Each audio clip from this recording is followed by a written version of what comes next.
Welcome, ladies and gentlemen, to the inaugural 12 Angry Teams League Honors. It's a pleasure to be here this evening with you all. Some of the league's best and brightest are in attendance tonight. And I have to say, it's been a long-time dream of mine to host the 12 AT Honors, and to have finally been asked to do it just means so much to me. And so for that, I thank you sincerely from the bottom of my heart. Tonight is about recognizing the managers who have demonstrated the virtues and excellences which we in the fantasy community value, the sorts of traits that make for a great fantasy team, and the sorts of characteristics that make for a great fantasy league. So tonight, we'll honor those unique qualities, and we'll also appoint this year's league winners. Third place, second place, and of course, our champion. In addition to that, we'll be handing out the High Score of the Week prizes, and simultaneously with this show, the treasurer of the league should be Venmoing everyone their cash rewards. So, without any further ado, let's get into it. First up, we have the Award for Outstanding Competitor. This award is a great example of how fantasy football requires a different set of skills than actual football requires. See, in actual football, physical grit and toughness are put at a premium, but this award recognizes the sort of mental grit and toughness that is required to make an excellent fantasy manager. The fantasy gods can be cruel, and when they choose to strike you and your team down, how you respond determines how fun the league is going to be. So, the Award for Outstanding Competitor. It recognizes exceptional commitment to fantasy management in the face of adversity. This year's award goes to Please Fix Thanks and manager Stephen Bennett. Stephen Bennett drafted what many wrongfully assumed would be a competitive team this year, with the likes of Saquon Barkley and Derrick Henry. Unfortunately, those stars were quickly claimed by the injury gods, and even though Saquon returned to play a few final games for Please Fix Thanks, it didn't matter because Saquon Barkley was still on the Giants. We actually have a short video clip of exactly how Stephen Bennett's season played out this year.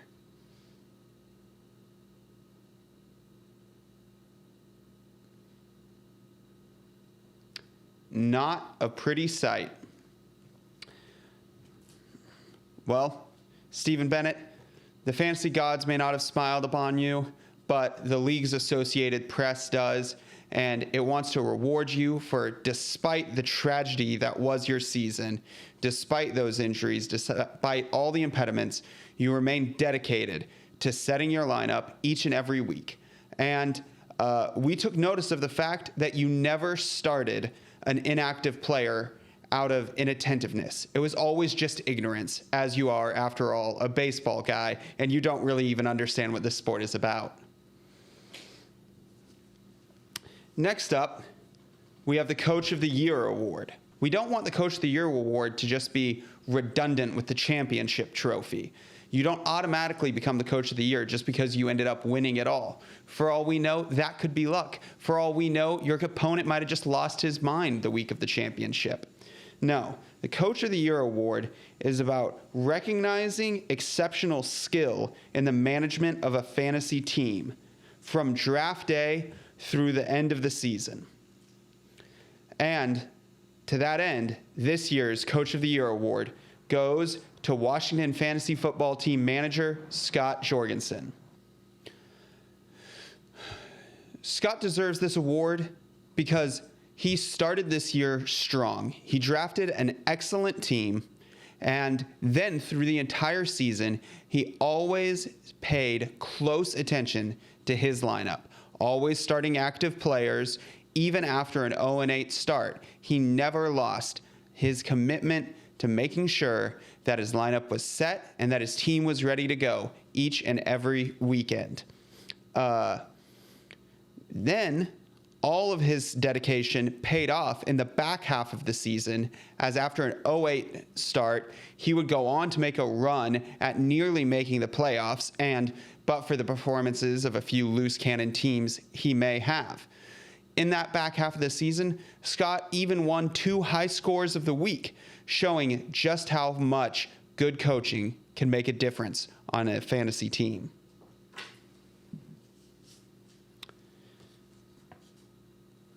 Next, we have the award for Best In-Season Move. This award recognizes the manager who made the greatest in-season roster move, either through a trade or a waiver wire pickup. Nominees this year included the Tijuana Panthers and the prosecution for that brilliant CMC trade for Alvin Kamara. Another nominee was Pigskin Skull Plaintiffs for the deft waiver wire pickup of the Colts defense, which they got for a mere, what was it they gave up? Oh yeah, they just had to give up A.J. Brown, and boom, Colts defense added to their roster. But ultimately, the committee has decided to give the honor to Well Hung Jury for his waiver wire pickup of Cordero Patterson, who turned Larry's season around and went on to become a true fantasy star. It's amazing that Cordero was available on waivers, as he will no doubt go in the early rounds of next year's draft. Congratulations, Well Hung Jury and manager Larry Ring. Next up, we have the Comeback Manager of the Year Award. The Comeback Manager of the Year Award recognizes a manager whose team languished in the previous season, either because of fantasy-related injuries or just bad luck or inattention, but then in the current season came back to exceed all of our expectations. Obviously, this is 12 Angry Teams' inaugural season, so we don't really have a comeback manager. Therefore, the committee has decided to award, in place of Comeback Manager of the Year, the award for most likely to be next year's Comeback Manager of the Year. The committee has decided that this honor should go to Vandalay Industries and manager Pete Circa. Starting with Pete's questionable decision to draft a player who'd already been ruled out for the entire season, and extending through a full season of starting inactive players, the committee believes no manager is better positioned to win Comeback Manager of the Year next year than Vandalay Industries' Pete Circa. Congratulations, Pete.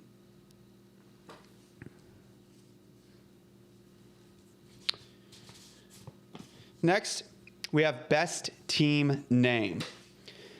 This award recognizes another skill that's unique to fantasy football and somewhat less valued in actual football, though perhaps Washington and Dan Snyder would beg to differ. This award recognizes a manager with the creativity to find a name that checks all the boxes: legal reference, football reference, and being catchy while also intimidating. This year, no one pulled off a better hybrid football legal reference than Pigskin Skull Plaintiffs and manager Callista Cody. Congratulations, Callista. We can't wait to see what you come up with next year.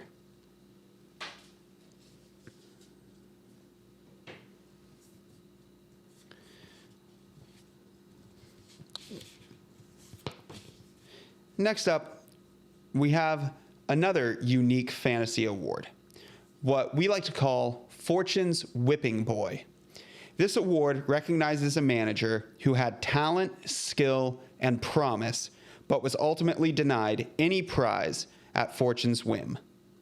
This year, no manager suffered more untimely turns of Fortune's wheel than Tijuana Panthers and manager L.B. McCaskey. After spending the season near the top of the power rankings, Tijuana Panthers was knocked out in the first round of the playoffs despite putting up 152 points, a score that would have beat any playoff team that week except the team they happened to be facing, which was Pigskin Skull Plaintiffs. Well, we wish you better next year, LB, but in the meantime, may Fortune's Whipping Boy Award provide you some comfort in the long, cold off season.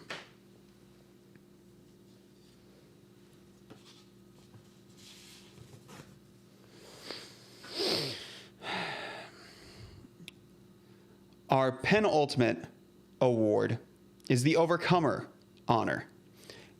This award recognizes the manager who overcomes the most real-life obstacles to participate in the league. This year, the Overcomer Award is bestowed on our only foreign team, the Fertile Octogenarians, and manager Stephen Bonnewell. This year, Stephen overcame a 5 to 8, depending on where the game happened to be at the time, hour time difference, a pub culture that thinks football is an entirely different sport, and an employer that actually blocked the CBS website. Was Stephen's participation this year perfect? No, but he overcame. He set most of his lineups mostly perfectly and put up a really decent record. So for overcoming the time difference, the culture, and that employer block of the website, we congratulate you, Mr. Bonnewell. Our final honor is the Outstanding Contributor Award. Again, unique to fantasy. Considered to be 12 Angry Team's most prestigious honor, the Outstanding Contributor Award recognizes the manager who has contributed the most to the league and its culture off the field. This year, the award goes to Washington Fantasy Football Team's Scott Jorgensen for his many amusing stories posted to the league feed and his participation in both the Metrodome matchup and AARP Bowl. The league also wanted to give an honorary mention to manager LB McCaskey. With the more subjective honors out of the way, it's time to get to the monetary prizes. Beginning with High Score of the Week. 7 different managers won High Score of the Week this year. High Score of the Week is a $15 prize every week of the regular season. We had all 3 rings, Larry, Callie, and Cameron, Well Hung Jury, Pigskin Skull Plaintiffs, and Illegal Motion to Dismiss, respectively, win High Score of the Week once. Each ring won 1 High Score of the Week. Then we had Tijuana Panthers and manager LB McCaskey win it twice. Magic Grits and manager Anthony Jadick win it twice.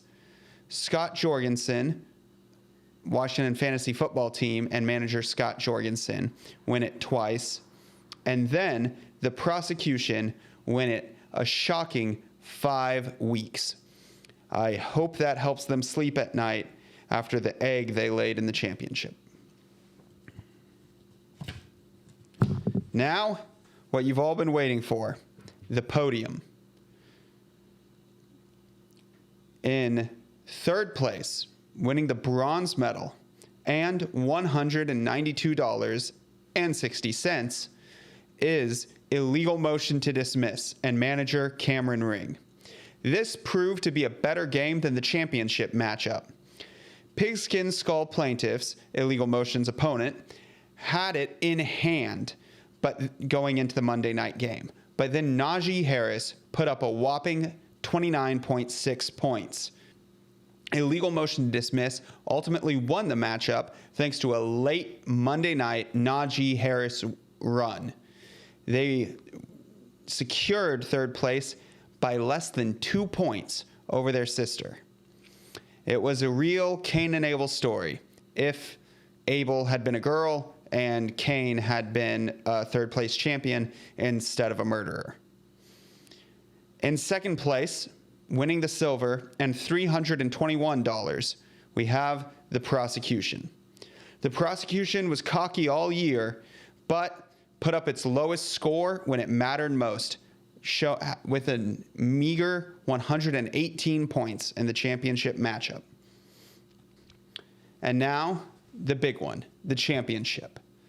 12 Angry Teams inaugural championship goes to Magic Grits and manager Anthony Jadek. Anthony was a committed manager all year long. He was fastidious about setting his lineups, about having alternates in place for questionable players, and about streaming the best defenses possible week to week. There were times when Magic Grits looked great and times when they looked less than formidable. Ultimately, though, skill won out, and Anthony took the inaugural championship. Now, normally this is where I would hand the faux Lombardi to Anthony, but unfortunately, that's impossible. You see, there's been a tragedy that I've been hiding from the league. Earlier this season, that beautiful trophy was destroyed recklessly by this man. I'm sorry, folks, but the Lombardi is gone before it could ever have been bequeathed. But do not worry, a new permanent trophy will be made, and also a plaque will be made commemorating our inaugural 12 Angry Teams champion, Magic Grits, and manager Anthony Jadek. All right, well, with this year's league honors brought to a close, I'd like to turn toward the future, beginning with a thank you. I'd like to sincerely thank you all for participating in the league this year and making 12 Angry Teams a reality. It's been a lot of fun commissioning for the first time, and I am grateful to all of you for being patient with my myriad commissioning mistakes.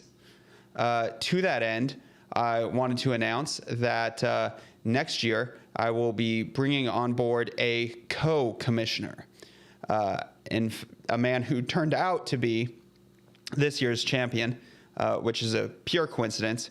Anthony Jadek has agreed to help commission next year, and that's going to be good for the whole league because he knows a lot more about fantasy than I do, and he knows a lot more about running a fantasy league than I do. So hopefully that will add some much needed stability. But the main reason is that if the vote to convert to Dynasty passes, and it looks like it's going to, he knows a little more about Dynasty than I do. And Dynasty's a bit tougher to commission, so I am very grateful to Anthony for agreeing to help me out with that next year. Even if we don't go to Dynasty, I would still like him to come along as a co-commissioner just because I think it will help make sure that I don't make as many oversights as I did this past year. Anyway, I'm getting sidetracked. I really did just want to thank you all. It's been a lot of fun. This is quickly becoming my favorite fantasy league to play in. I hope that you all will stick around for next year, but please know that we will, be friends regardless. And I would much rather someone just, reach out to me and tell me they're not interested in another year than feel forced to participate. As I tried to emphasize in this year's awards, fantasy is at its most fun when the managers are enjoying it and participating. So 2 notes for the off season. First, I will be communicating with you all through the 12 Angry Teams League email account, which is 12angryteams@gmail.com. And simultaneously with the posting of this video, I will be sending out a test email to each of you just to make sure I have the correct email address for all of you and to make sure that the 12 Angry Teams account isn't just like getting filtered to your spam or something. So if you could just check and make sure you have an email from 12 Angry Teams, just me saying hi, and shoot me a text if you don't have that email. The other note is that, as I've been talking about on the podcast all season, I will be sending out a ballot to vote about changes to the league for next year. The biggest one and most discussed one, obviously, being whether or not we convert to Dynasty. There will also be a vote for reducing from full PPR to half PPR. And, you know, my vision for the league is that we'll grow and evolve in accordance with the manager's wishes, and that each year the league becomes more unique and more the managers want it to be. The other big off-season event will be an in-person draft, which at the moment I intend to have in Las Vegas at the Circa Casino in an owner's suite of their stadium swim pool / sportsbook. This owner's suite is a really cool, like, indoor cabana / outdoor lounge area right by the pool, real close to the big screen. It'll be a perfect place to have a draft. And so one of the things to vote on for the ballot will be what Saturday in August 2022 would work best for y'all for an in-person draft. The ballot should be going out in the next couple weeks. Now, as a special treat for those of you who soldiered on to the end of this video, I will reveal why I chose to accessorize this suit with this helmet. I will warn you, if you are a child or easily startled, you may wish to look away. Ta-da! No skull on the right side. Craziest thing, right? Well, once we get somebody to fix that, then hopefully next year's league podcast will have a more regular video counterpart available on YouTube. So thank you all once again for a great inaugural season. All the best.